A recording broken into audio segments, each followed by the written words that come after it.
have mentors like Ashley Queen. Kasi syempre bago tayo sa industriya ng business. And then ito, siguro parang, gaya na sinabi ko kanina, baby ko, proud ako sa baby ko na ito matagay na ng tao.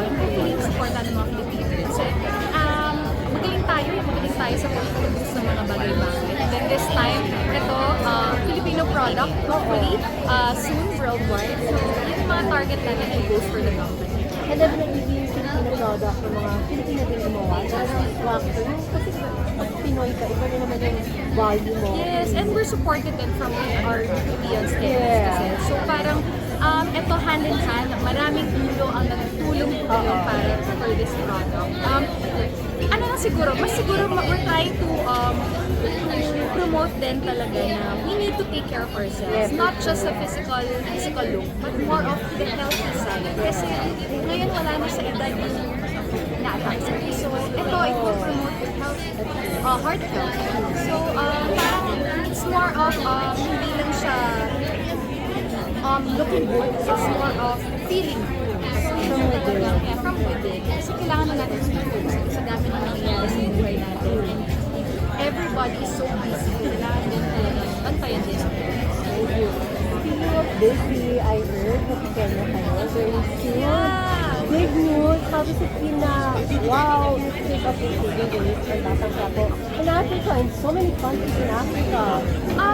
Siguro isa pa yun sa nakaka-proud bilang Pilipino. Kasi tayo, kilala tayo nila, magaling tayo gumawa ng teleseries. And as of now, I think marami ng teleseries natin sa ABS-CBN na pinapanood nila doon.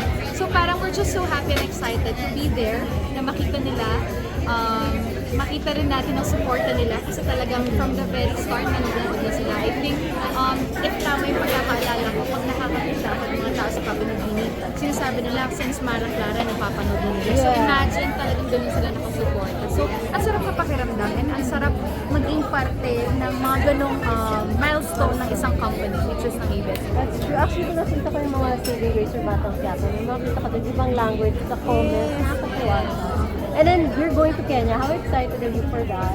Super excited kasi syempre of course with GoGo bukod doon makakapag-side travel din, makaka-tingin tayo ng mga pwede natin mag-iwan sa Kenya. And siguro din makapagpasalamat bukod sa makapunta lang doon, siguro yung makapagpasalamat din sa kanila sa pagsuporta sa atin sa mga ginagawa natin.